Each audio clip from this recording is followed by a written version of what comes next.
Right. He died of a gunshot wound in the brain, of a bullet right through the head.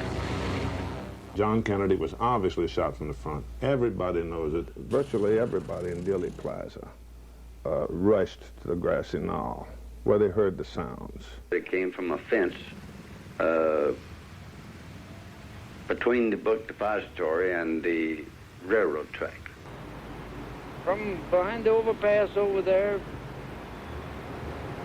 triple overpass. Right over about 20 or 30 feet from the other end of that little picket fence. And it sounded like it came from the left and in front of us, towards the wooden fence. And there was a puff of smoke that came underneath the trees. We all four seen about the same thing as the shot. The smoke came from behind the hedge. And then as the car got directly in front of us, well, a gunshot apparently from behind us hit the president's side of the temple. Do you think the first gunshot came from behind you too? I think it came from the same location. Apparently back up on the mall. When I stated I felt like the second and third shots could not have been fired from the same rifle, they reminded me that I wasn't an expert. So what is this image? Some believe that one of these shadows may be an assassin standing behind the fence. As you can see, I was taking extreme close-ups of that many years ago. One of these shadows. This blob right here, that doesn't appear to be like much. Just, well, anyhow, I was taking a lot closer look here.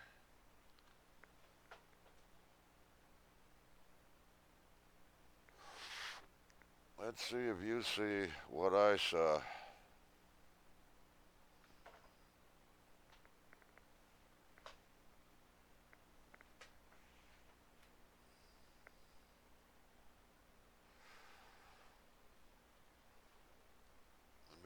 Beginning to see a face here. What really caught my eye was this upside down stripe here. I couldn't figure out what that could have been.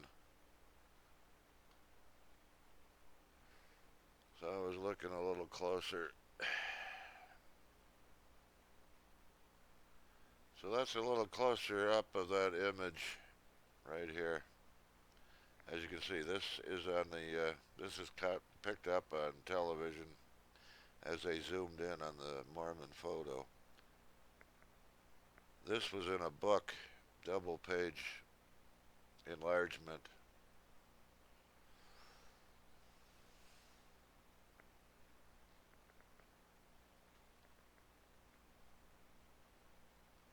So you get the gist of it. I was looking there, and let's take him now.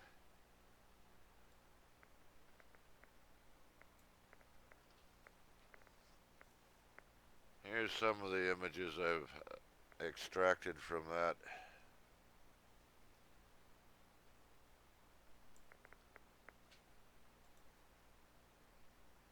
How about a colorized version?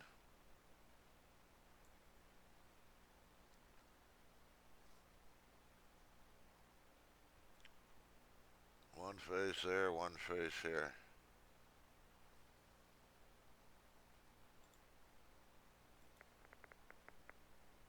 How about a little larger view? And by the way, well, I gotta do it this way. I got all kinds of images here. Yes, there it is. Here's an independent close-up somebody did. I don't even know who it was, but this was a digitally enhanced version of the Mormon photo. They never even noticed this. I made a enlargement and I put it up here in the front. They were looking back here, back along here. And that may not, I know it's hard to see. I didn't see it for several minutes. And once I started putting the pieces together, once the brain starts putting the pieces together, like I say, all I was looking at was this upside down V. Let's see, there should be something. Yes, that upside down V.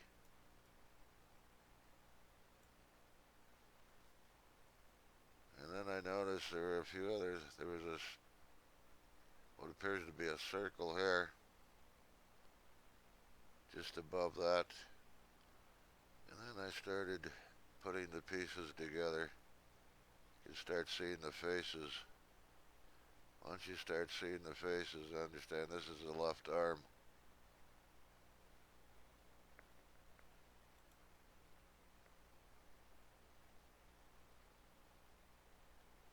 That's the History Channel, that's the close-up.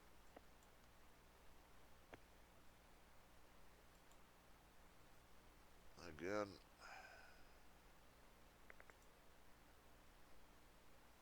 I'm losing my...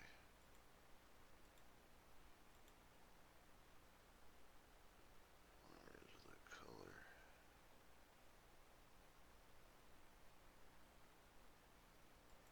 There's the colorized.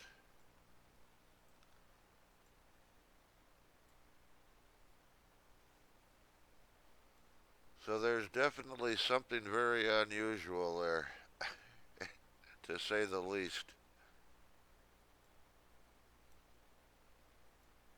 And when you put it all together, I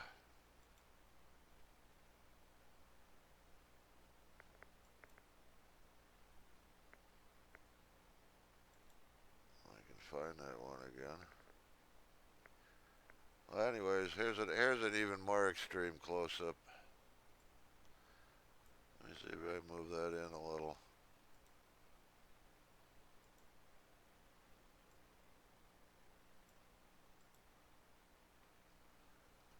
Now, this is very curious that at that distance,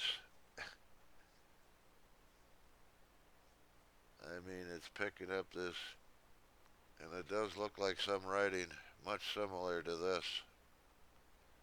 That's a very long distance.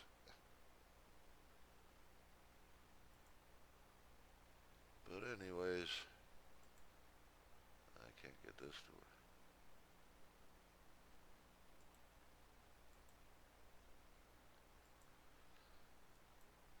So anyhow, it's very curious that, if I can find that one.